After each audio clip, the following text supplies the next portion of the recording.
Anchors up, sails at full. Welcome to the SloopCast. How you doing today, Kyle? Doing pretty well, Jared. How are you doing today? Turned myself down a little bit. I peaked real hard, and I'm going to turn myself down a little bit, and I think we're going to be good after that. All right. Hi. Just talking about audio stuff, being me, and another thing that a Jared likes to do is new tradition, good tradition. There we go. I changed all of my sound settings, which was a terrible mistake. I'm just tossing that out there. Sometimes I should just leave well enough alone. We're on the wrong screen. Everyone pretend like you didn't see that. If we were smarter, we would start over. But we're not. We're going to keep pushing forward. That's what we do. We take our mistakes, we roll with them. Yeah, so let's... Take a week off and I'm rusty as hell. Welcome to the wasteland. Welcome to the wasteland. Indeed. Take a week off and suddenly I forget what I'm doing in every single facet of everything. I forgot to turn that little light on that keeps my face going. Disaster. If we were smart, we'd throw this away and start over, but we are not smart. You want to know what else is a disaster, Jared? Ohio State basketball. But we are not talking about Ohio State basketball today because I actually want people to listen. Yeah. If we get too deep into that subject, our retention rates, we can see where people turn the podcast off on YouTube. It would just go poof. All right, well, what are we here talking about, Jared? We decided to do a good old-fashioned AskSloopCast episode. This is where we take questions from our Discord server, and we answer them. It's not any deeper than that. I'm sorry, what? Discord.thesloopcast.com. Always be plugging discord.thesloopcast.com. There are premium sections of the Discord, but the Ask Sloopcast questions are not one of them. I don't think. No, it's not. But anyway, we have 5 questions lined up. If you looked at the YouTube thumbnail, which is actually currently on the chat screen because we're recording this at an inopportune time and didn't give people a huge heads up as to when we were recording, so that's on us. But if you look on the screen, which is also the thumbnail at the moment, you can kind of see what the 5 questions are already. But why don't you go ahead and start wherever you feel like starting out of our 5 questions, and let's get this thing underway. Sure. Well, let's go ahead and do an interesting one here because it's how Kyle, how winning they're all interesting. How winning changes the minds of fans here. Yeah. So the first question: if Ohio State goes undefeated next year, will Ryan Day be considered one of the greatest Ohio State coaches since Woody Hayes? Now, before we go too deep in there, okay? Okay. There are 1, 2, 3, 4, now 5 coaches at Ohio State to win a national title. Okay. One of them 5. Yeah. The great, there it is. The great Woody Hayes. There he is. The great Woody Hayes there. He wasn't hesitating. For the audio listeners, he wasn't hesitating because he couldn't remember Woody Hayes' name. It's because he tried to point at something in his background, and when you aren't mirrored on your camera, that's insanely hard for some reason. It is for some reason. So if Ohio State goes undefeated, would he be considered the greatest Ohio State since Woody Hayes? The short answer would probably be yes, being the only coach other than Woody Hayes to win 2 national titles at Ohio State. Yeah. That puts you on that next tier in the of greatest coaches at Ohio State. So short answer, yes. I definitely would think so. I mean, the assumption here is that it's not just the regular season, it's also the postseason, which I do think that's what Austin is asking here. I do think that's the question. He gets a second win against Michigan, which doesn't exactly put him in the black against Michigan, but, it does turn that in the correct direction. So he gets a win against Michigan. He gets a second national title, which, Kyle, only Woody Hayes, right? No Ohio State coach has ever won multiple except for Woody Hayes. Mm-hmm. A couple coaches had a chance to add on another one. Yeah. Didn't happen. I mean, Ryan Day had a chance or two to get one before this last one. So yeah, I mean that is what that is. I'm always a bit surprised that Urban never got a second. By the time Tressel got back into the national championship games, the hype machine around the SEC had already sort of swung, and they were getting some of the most talented players. It was really like the beginning of that era where, sort of ushered in by Urban Meyer and continued for a long time by Nick Saban. Give Les Miles a lot of credit in that transformation as well. And of course, give ESPN a ton of credit for hyping the ever-loving hell out of it and convincing a generation or two of players that that's where you went if you were one of the best players. So, that's when that era started.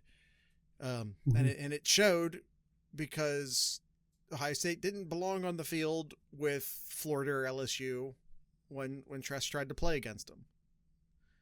Yeah. That was also, if Ryan Day wins one more postseason game, he ties for the most postseason wins at Ohio State. That's kind of a... Yes, I know. Yeah. I know. No other head coach at Ohio State's ever had the opportunity to win 3 in a season. But yeah. Not just 3, but Ryan Day did 4. 4. Yeah, so, it is what it is. But yeah, a second national title. And the question is, I know in the thumbnail I put ever, but, that's just because it's hard to put the best since Woody Hayes. You got to keep it snappy in the thumbnail. Apologies if you want to call that clickbait. But the best since Woody Hayes with a second national title, gets it second in a row. The only real blemish on his record at this point is his record against Michigan. And again, in the premise of what Austin says, he does get a second win against Michigan. We'll see what happens with the NCAA in Michigan. Maybe some of those wins get taken off the books. I'd also say he's not won the Big Ten a bunch of times, but it's in the same way that the other coaches didn't get a chance to get 4 playoff wins in a single season. Ryan Day doesn't have the opportunity to get a co-Big Ten national title the way that Tressel and Hayes did so many times. I mean, interesting enough here, like just looking at the past couple of coaches here, Jim Tressel coached for 10 years at Ohio State. Mm-hmm. He won, let me make sure I'm looking at the right column. Yep. 6 of the 10 years he won the Big Ten. Yeah. How many Meyer, of those, and if you don't have it right away, just say you don't have it right away. I don't care. But how many of those were co's and how many of those were straight ups? Yeah, that's fine. If you don't know, that's fine. We'll just let that question, if someone wants to toss the answer to that down in the YouTube comments or in the Discord server, go ahead. But it obviously changes the math a lot. Fair. And then Urban Meyer was the coach for 7 years. Mm-hmm. And won just 3. Now, he did have to go to a Big Ten championships. title game. He did, yes. So, that's probably the more accurate mark to hold Ryan Day to. So that's, well, how many, what's number season are we on for Ryan Day now? So he started in 2019. So he just finished his 6th year. So this is number 7, which would be as long as Urban Meyer. At the end of the season, he will have coached. At the end of the next season, he will have coached as long as Urban Meyer. How many Big Ten championship games does he have? Ryan Day has Big 2. Ten championships, rather. Ryan Day has 2. Okay. So, apples to apples, as far as that's concerned. But yeah, I mean, at the end of the day, you beat Michigan and you win national titles. Can you answer your question, Jared? Yeah. Half of those for Jim Tressel, half of them were Coes. There you go. So obviously it's a different metric. All right. Next question. I think we both said yes to that ultimately. Yes. Yeah. Especially if going undefeated, like that hasn't happened many times. It's literally never happened in the expanded playoffs era. Yes, it has not technically.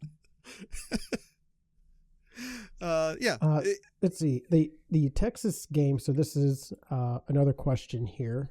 The Texas game start hasn't been announced. It's going to be a big noon, but for fun, lay out the series of world events for which led to Ohio State, Texas being 3:30 on Peacocks. Bonus points if this is saved for the wasteland and get a little ridiculous. Well, here we are. Real quick. Ohio State versus Texas, week 1, right? That's in case there are people out there who don't know. In Ohio Stadium. So in Ohio Stadium. that is an important thing to denote. Oh, well, absolutely, because it would be on ESPN if it were in Austin. so there's no or ABC. Same thing. ESPN on ABC, same thing.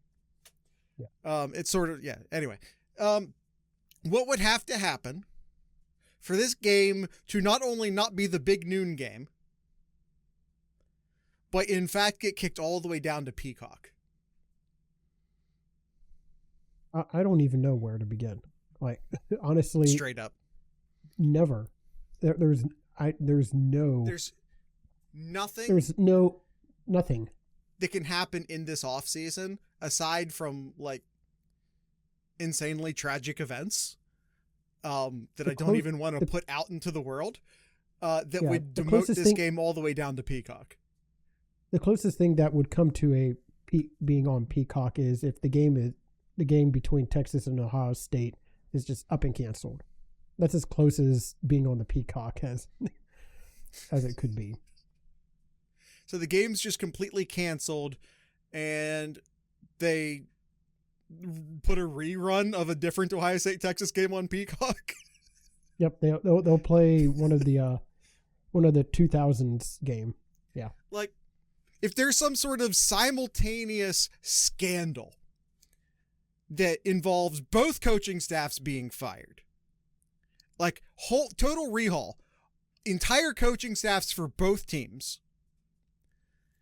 It would also involve both teams losing it for this game, if not just straight up lost off the roster.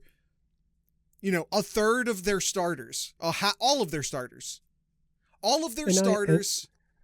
I got an idea. All of their coaching staffs, because of some big, huge cheating scandal. Guess what? This is still on Big Noon because it's Ohio State versus Texas. That still turns on TVs. Like, the laundry matters. As far as television ratings are concerned, the laundry matters. The brands matter. This is still Big Noon. Not to mention, the actual number of marquee games in week 1 are typically few and far between. Let's just say I don't see how it possibly could happen. And to me, the NIL would go crazy enough to where the players do not step foot onto the field, and there's like not even the starters would play. It's just pretty much just like backups or walk-ons. Well, really, it's no longer walk-ons from what is changed this year. But yeah, it is still, it wouldn't be on Peacock still. It would still be on a major network. Well, that's the other thing. Even if the cheating scandal, this mythical cheating scandal that we've made up that wipes out both coaching staffs and both rosters, even if that happens, you're still not falling any farther than CBS. Yeah. Or NBC at 8:00. Maybe you fall as far, but you're not falling to Peacock. That's not happening. It's still Ohio State, Texas. The brands still matter. The people will still tune into the game.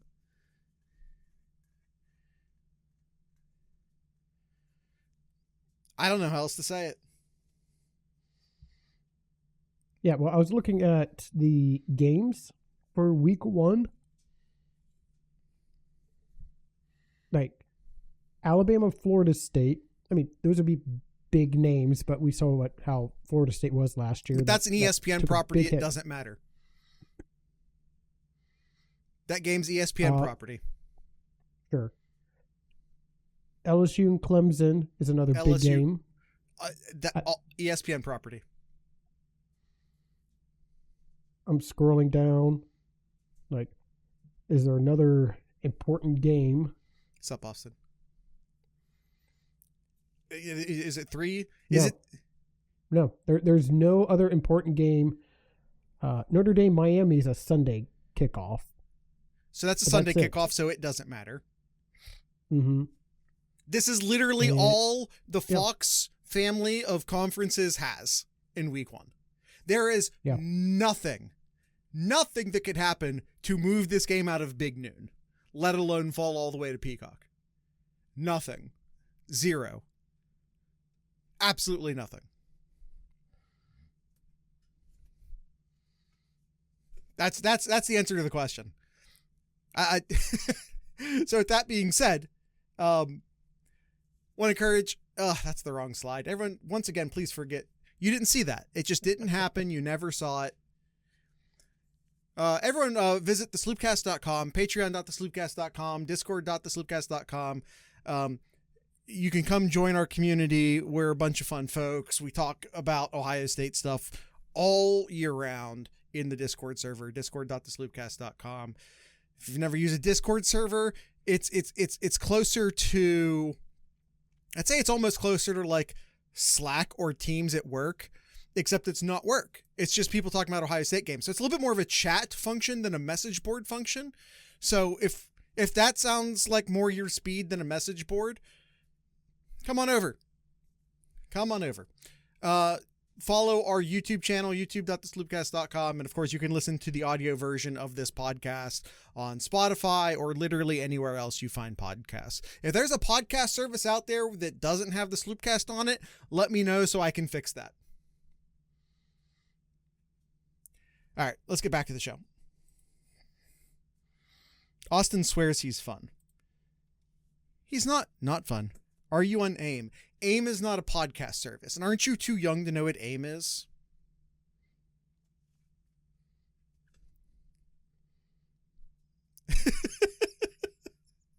All right. Next question from Austin, actually. On a scale of 1 to 100. I can tell, Austin. How surprised would you be if TSC started against Texas? So scale 1 out of 100, meaning 100 is I'm very surprised, or 100. Well, on a scale of 1 to 10 or 1 to 100, how surprised are you? 1 would be like, I'm not at all surprised. It's expected. 100 would be I'm super duper surprised. Because it's how surprised are you? So you're ranking your level of surprise. So I would put it at 95. Okay. So if the question here, I'm going to tie it back to the thumbnail because, again, that's too wordy to put into the thumbnail. In the thumbnail, I framed this as, is there a quarterback battle? Kyle basically just said no. No, I don't think so. There and that five would be knock on wood, throw salt over your shoulder, all that, if there was any injuries that happen. Yeah. Yeah, if the question is, does St. Clair win the job? Then yeah, I'm at like 95 as well. I think that's a good number. If we include injuries or whatever else, then you can maybe say like 85. Yeah, 85 I think leaves room for injuries or whatever else. Yep. And he says if Keenholz transfers, Sayan's injured, and it's TSC. I mean, I don't know. This is maybe an old school take at this point. I still really hesitate when I talk about a player who's currently on the roster transferring. Back in the day, you just kind of didn't do that. So I still hesitate to do it, but in the age of the transfer portal, I feel like people talk about players potentially leaving more. And I think that's probably fair to do now. I still hesitate to do it. But quite frankly, if we're playing the game of is Keenholz still on the roster on August 30th? I'd only say 20% that he's actually on the roster on the 30th. Mm-hmm. Only you got 3 young quarterbacks on this team tier. I fully anticipate Ohio State to find someone else, someone more seniority to come in here, because you got a true freshman, a redshirt freshman, and a redshirt sophomore on this roster here. By far the least experienced position on this Ohio State team. Yeah, for sure. All right. The next question here is, who are your too early to predict picks for captains for next year? Too early to predict picks for captain. Actually, Kyle, you talk for a second. I'm gonna pull up our projected depth chart real quick so that we can look. So if I'm going to go 2 on offense and 2 on defense, let's kind of go on there. 2 offense, okay. 2 defense. I think that's fair. For my obvious ones, I got Styles and Downs as my 2 defensive captains. I think to me those are. No. I changed. Sorry, CJ. It would be CJ Hicks and Downs. I'm sorry, CJ Hicks and Downs would be my 2 for defense. All right, the offense. The offense is a lot younger, but let's. Okay, you do have the offense up. Well, so because you moved to talking about the offense. Okay. Looking at here, I would probably say Carnell Tate. And oh boy, yeah, a lot of young, a lot of young players here. Sure. Maybe Carson. Yeah, I think Carson Heinzman. He's Hinsman? Probably one of the. Excuse me, thank you, Hinsman. Yeah. What did Austin say? Yeah, Styles, Downs, Hinsman, and Tate. All right, 3 out of the 4. Okay.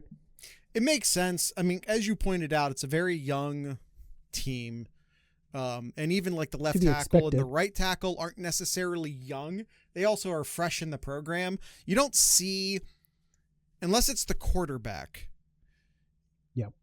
You don't see too often someone transfer in and become a captain right away. Exception, quarterback, because it's the quarterback. Carnell Tate, I think Carnell Tate and Hinsman make the most sense on offense. Yep. That's, we hear a lot about like Luke Montgomery taking really big steps this offseason already, and how he might be moving into kind of a leadership role. He's a third-year player now already. So maybe potentially looking at something like that. What is this on my screen? So yeah, it's, yeah, I'm trying my best to come up with an alternative theory to what Kyle said, but Kyle got it right.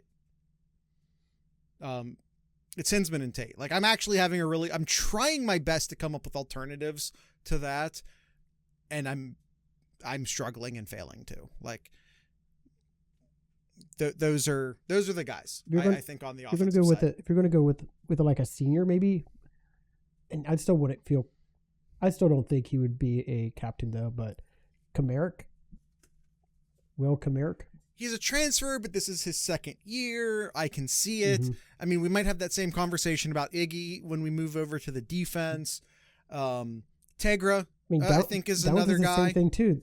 Downs is the same thing too. This is his second year, but a lot of people anticipate him just being a captain though. He's otherworldly.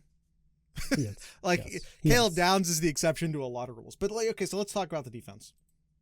All right. Yeah. We have a lot more options on the defense. A lot more options on the defense. Caden Curry is an option. I don't think he gets it, but I think he's an option. CJ Hicks could very well be that guy. I don't think he will be, but he very well could be.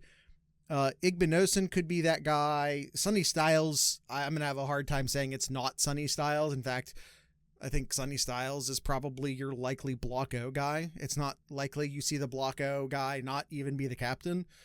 Caleb Downs, of course.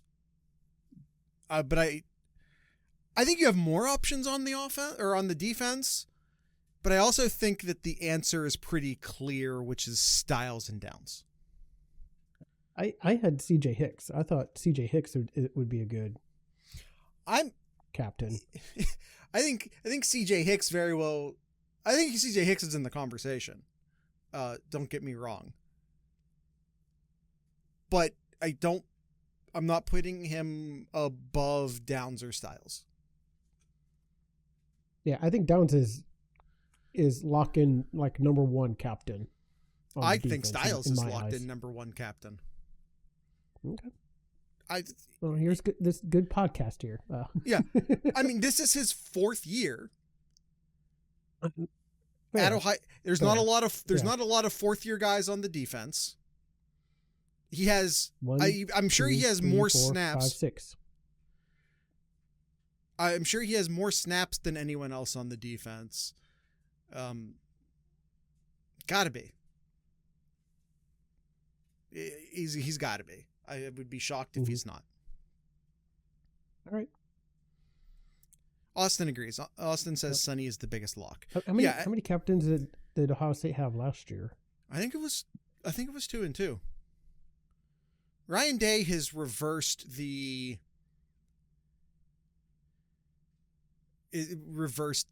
Urban Meyer thing of making like 7 guys captains, which I'm very thankful for. Okay, it was just 4 then.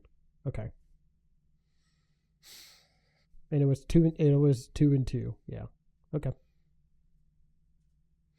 Austin says his broad net is Curry, Jackson, Hicks, Reese, Styles, Downs, Iggy, Jermaine, Tegra, Montgomery, Hinsman, Kickmerrick, Ennis, Tate, Smith.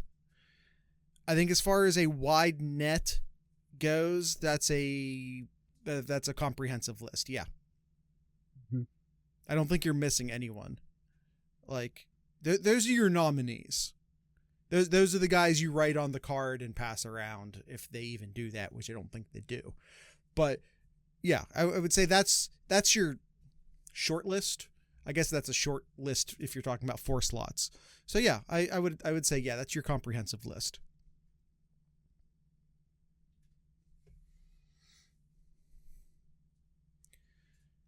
Any objections, Kyle?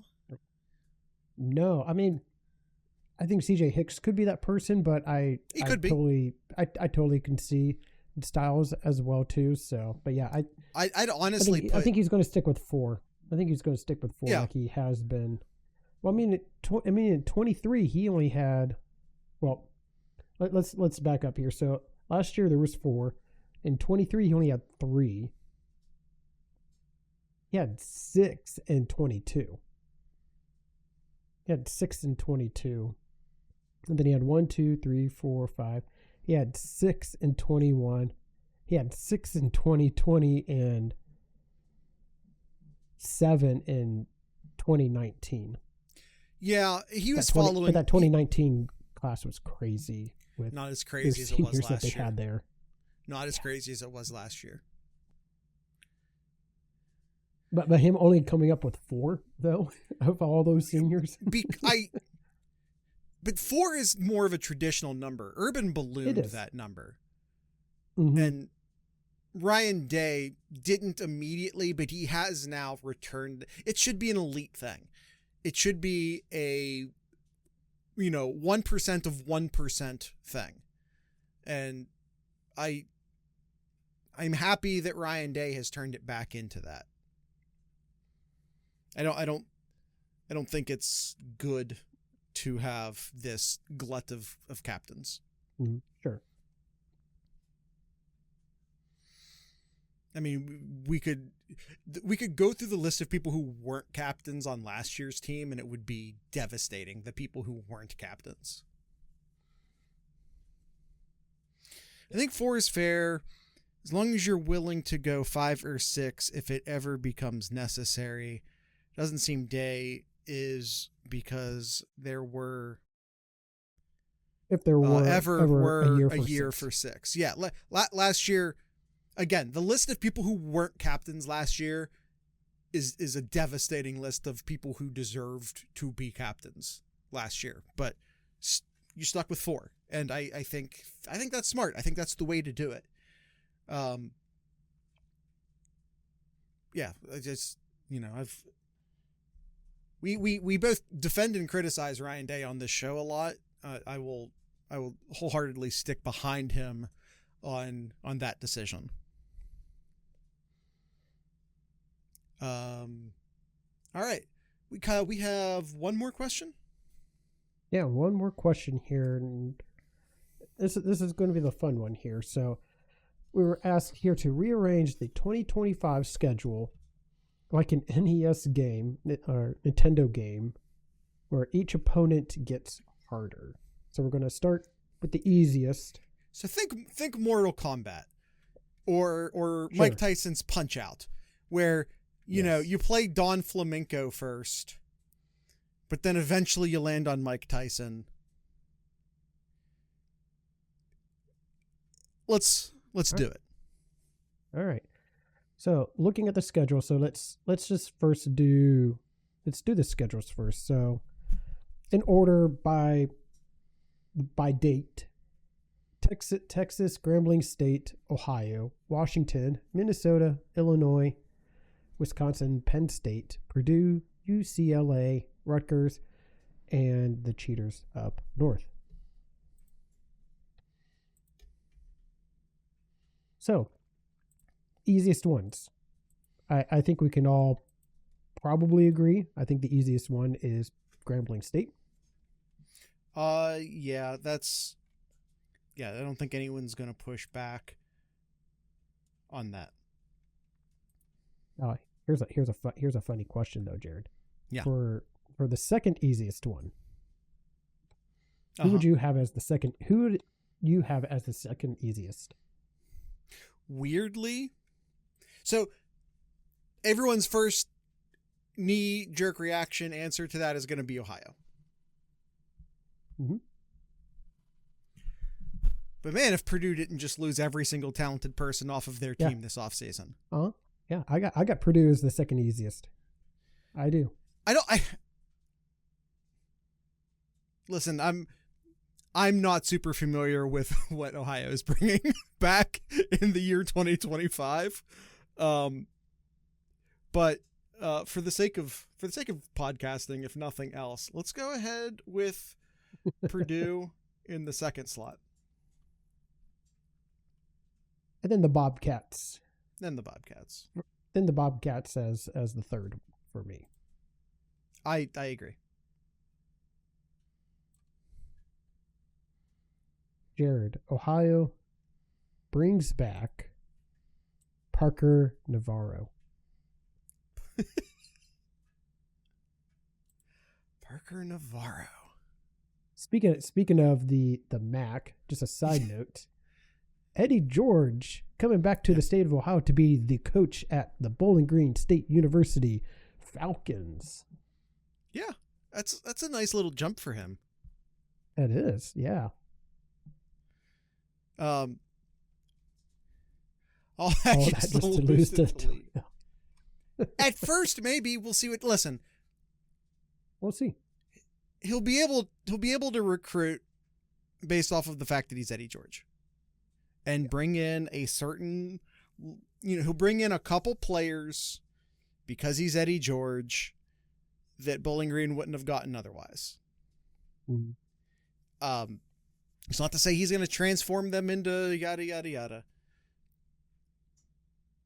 And not to mention, like we've seen happen, whether it be Dion going to Colorado or Sig going from JMU to Indiana or any other number of situations, because the coach just left, that means that the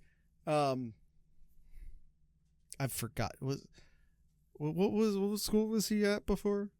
What FCS Tennessee school was he at before? I've forgotten the name. All of their players, was it Tennessee State? Yeah. All Tennessee State now has a 30-day transfer portal window. So those players can, if they want, with absolutely no tampering or interference whatsoever, wink, wink, nod, nod, have the opportunity to follow him so he can take the best of the best players from his FCS school to Bowling Green. And I know a lot of people will be like, oh, but FCS players, but, Dion brought a bunch of talented players from, his HBCU and the players. And yes, I do understand that JMU was not a FCS school any longer when Signetti made that move, but those were still a lot of players that were recruited to an FCS school that he brought over to Indiana. So you just sort of cherry pick your best players. You go to Bowling Green. Bowling Green will be better this year. I'm not saying they're going to be great, but they're going to be better this year. It'll be fun to watch. But that was a fun little side tangent. We're going to take that side tangent. We're going to go into a quick ad break, and then we'll finish out the rest of the roster. I already gave you most of the things I wanted to talk about in the first ad break. If you like any of our merch that we have up on the merch store, go get it before Ohio State's lawyers get it. I'm not trying to create FOMO. That's just a reality of the situation. They take down stuff that has no godly right to be taken down. It's just ridiculous what they do to our t-shirt store. So if there's anything in that t-shirt store that you like, go get it before Ohio State's lawyers get it. Let's get back to the show.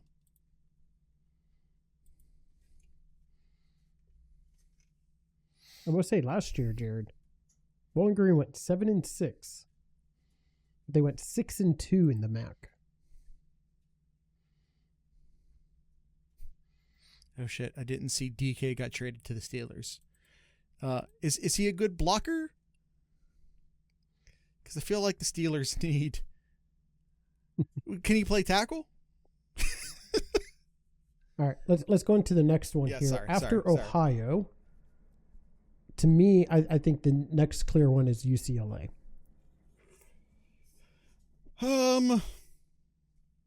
I think there are a couple things we could have in that conversation, but I can't disagree with UCLA. So yeah, let's go UCLA next. UCLA was an offensive disaster last year. They sure were. And I don't, from what I understand, like I don't know what they've done to improve that. So I'm going to keep them near the bottom until I hear otherwise. All right. So we have left. I just want to I want to reset this for the audio listeners. We've so far done Grambling State, Purdue, Ohio, UCLA. We still have on the table Texas, Washington, Minnesota, Illinois, Wisconsin, Penn State, Rutgers, and Teton. So I would say this next grouping that we have to choose from is probably Washington, Minnesota, Wisconsin, Rutgers, Michigan. Just like if I were to tier it, I would say those are our options. Mm-hmm. And as of right now, we still have to treat Michigan like the talented team that they are, because we don't know what the sanctions look like yet, and we don't know what might happen to some of that talent once those sanctions come down. Sure.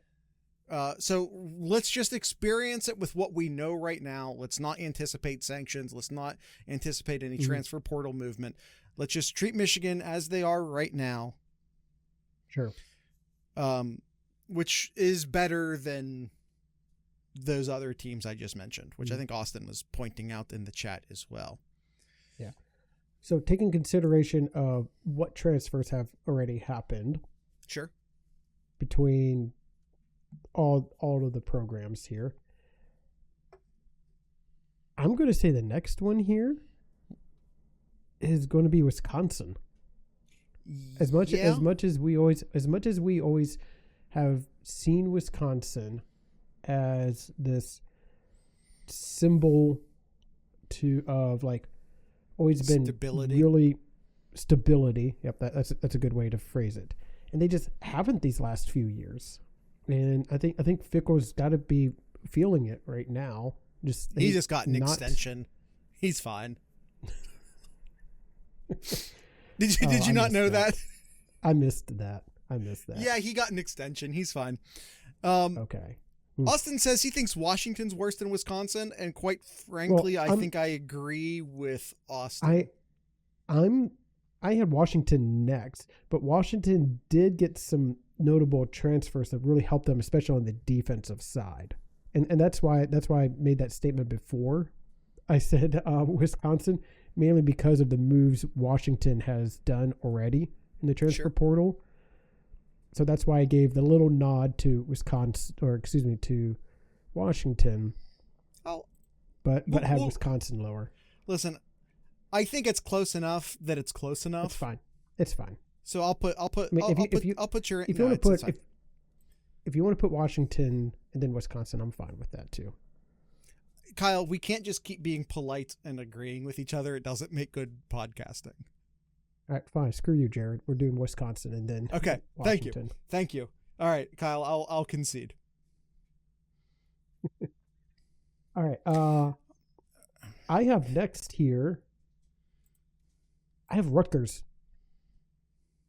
I thought Rutgers. Minnesota. I think we need to talk about Minnesota in this spot. I have Rutgers and then Minnesota as well too. We have the same tier list in our head. Yeah, in our heads, we have the same tier list. We might have a little bit of a. I thought you got the last one. Let me have this one. How about that? The last time we were coin flipped. All right. So we'll go Minnesota. and then we'll go Rutgers. That's fine. Yep. All right. We still have on the board Texas, We have 4 teams. Illinois, Penn State, and Michigan. Next on my list here, I have Michigan. I have Michigan as the 4th. Yeah, I agree. I absolutely agree. Then I would say Illinois. Then Illinois. Yep. And a lot of people are like, why Illinois? Like, why is Illinois all of a sudden getting a lot of love in the 2025 season? Bert. Bert. Yeah, Bert doing Bert things. Their quarterback is going to win them a lot of games. Yeah. I will say this, though. The fact that we have Illinois as the 3rd hardest probably says something about Ohio State's schedule that we should all be very happy about. Yes. I was about to mention that after we ranked the last 2, which Penn State, then Texas. Yeah. Penn State, then Texas. Is the order there. So, yeah, top heavy. Ohio State plays, like, I think your top 5 easily, like your top 5, Ohio State, Penn State, Oregon, Michigan, and Illinois is your top 5 teams in the Big Ten. And Ohio State plays 3 of those 4. So very, very top heavy, but then the bottom 5, like, or I don't know about 5, but the bottom ones would be like Purdue, Maryland, Northwestern, UCLA, Wisconsin, Washington, Rutgers, Sparty.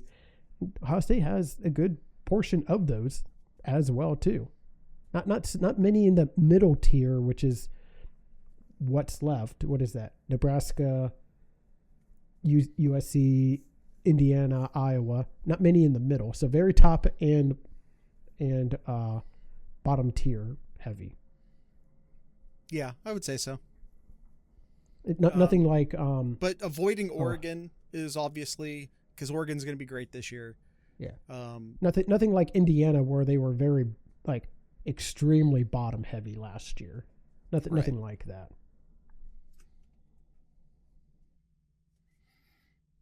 Bodes well for getting Big Ten championship game.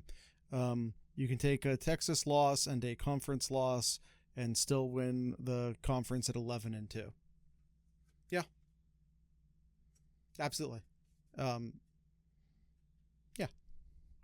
Although, quite frankly, only having 1 loss in the Big Ten will be tough. We can't count Michigan as a win. We just can't. Should beat Illinois, but Illinois can beat us. Penn State might be really good this year. We'll see how it all comes together. I mean, Penn State's like similar to like Ohio State last year. They had a bunch of seniors rally together and come back. Oh, yes, there's that. But I was looking schedule wise, easy in the beginning part, and then they do play Oregon, but it is in Happy Valley this year. Then they have some other Big Ten games, and then Ohio State in November. It reminds me a lot of the Ohio State schedule in 2024 for this Penn State team this year. Kyle previewing our game draft. Yeah. You should have been here. You should have been here for the first question. We were literally talking about what games were ESPN properties and which games were Fox properties. Oh boy, I was looking at Illinois, another Illinois schedule. Another reason why people have high hopes for Illinois. Yeah, exactly. Yeah, their toughest games is Ohio State and Indiana. I mean, Kyle, you're talking about how Penn State's schedule this year kind of looks like Ohio State's schedule last year in many ways. Say the same thing about Indiana. I almost said Indiana about Illinois this upcoming season and Indiana last season, where it's a very favorable schedule until they have to play Ohio State all of a sudden at the end of the year. They drew Ohio State and then no one. Yeah, Indiana last year. Yeah.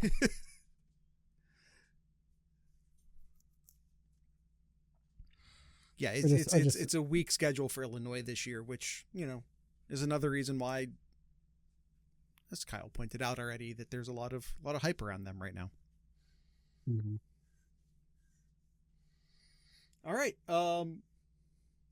Any more takes on rearranging the schedule for no particular reason?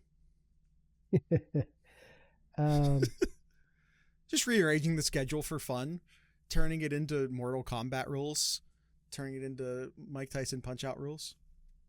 Yeah, no, I don't think so. I was just really curious and getting way sidetracked, but I was kind of curious who has like the hardest Big Ten schedule this year? Find who has to play Ohio State and Penn State. And Oregon. I mean, who has to pull? Does anyone pull all three of those teams? And that's your answer.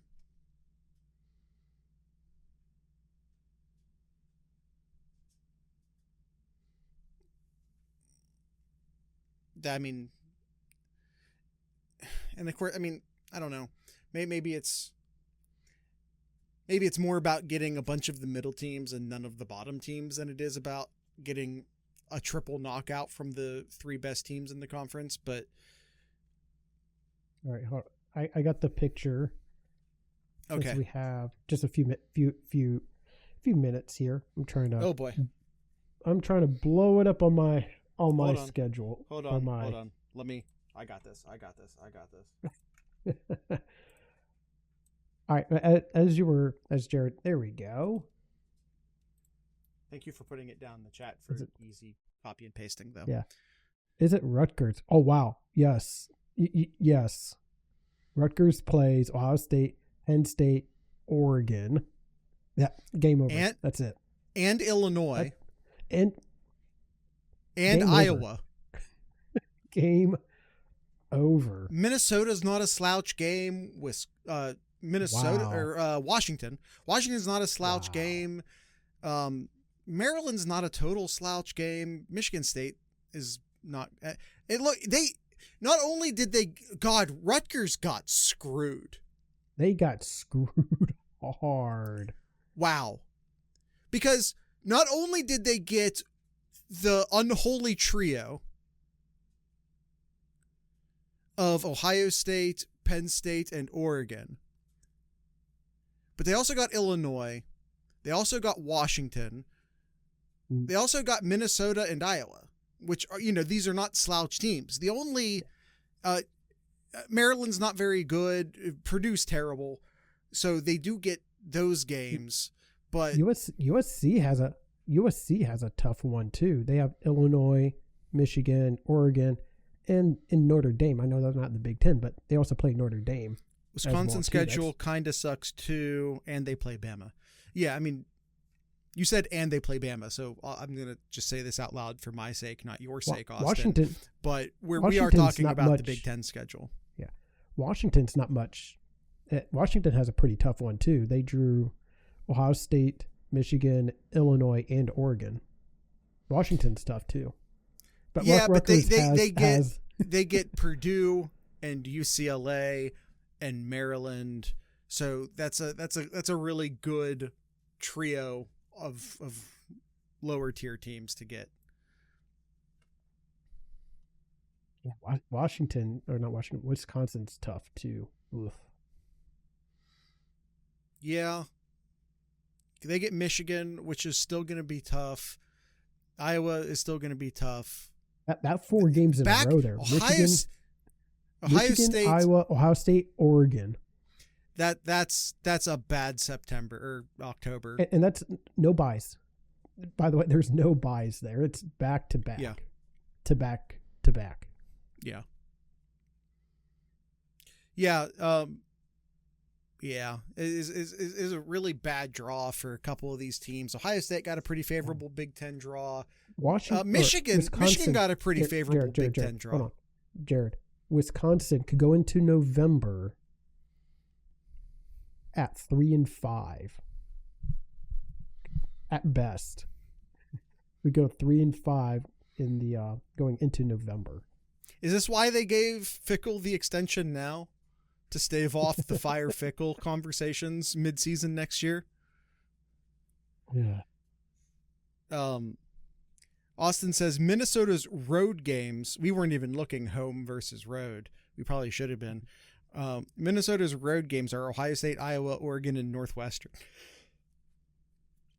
Yeah. I mean, Northwestern's Northwestern, but that's a terrible draw on the other three.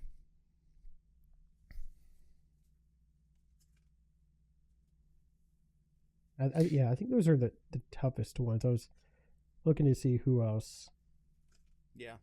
Who else had a bad draw? But I think it's Rutgers. Washington. I think is its second. I think Washington's like a second, but Rutgers is number one. Yeah, it is. It is undoubtedly Rutgers. Rutgers pulled the worst Big Ten schedule, no doubt. But yeah, Washington's is also pretty bad. Huh. Nebraska and Cincinnati are playing in Lucas Oil Stadium in week 1. Sure.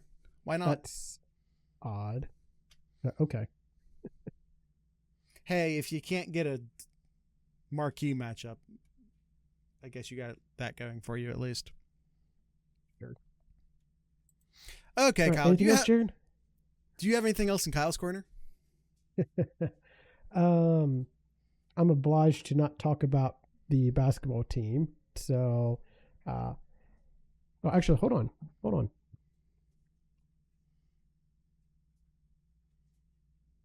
Okay, I'm holding.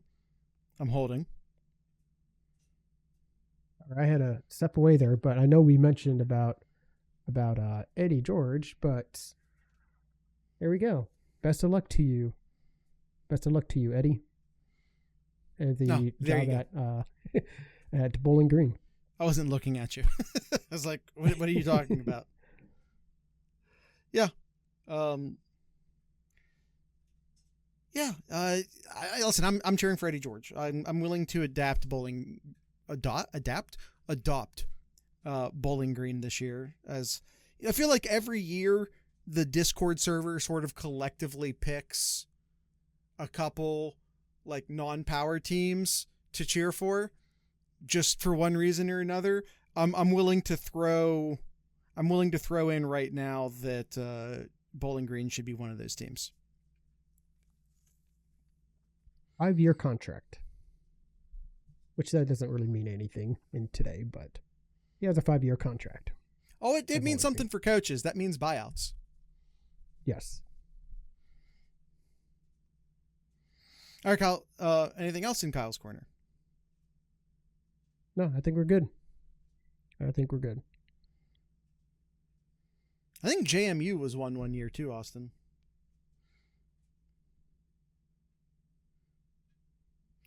All right. Tonight's ending music will be by. Let's go with. I was not prepared for this. I'm gonna be straight up. I wasn't really thinking. Let's go with a band called The Vessels. Let's go with The Vessels. So with all that, if you want more info on The Vessels, check the show notes. There will be links. If you're new here for whatever reason, this is your first episode. The audio version of the podcast gets the music. The YouTube version doesn't, because YouTube and music don't get along, but you can still listen to the song. I'm linking to it down in the show notes. And of course, I'm still linking to the show down in the show notes for the audio only people, in case you want to go follow the band on YouTube or look them up on Bandcamp or whatever to toss them some love. So with all that being said, I'd like to encourage everyone to drink local beer, listen to local music, and of course support local podcasters. Once again, these are The Vessels.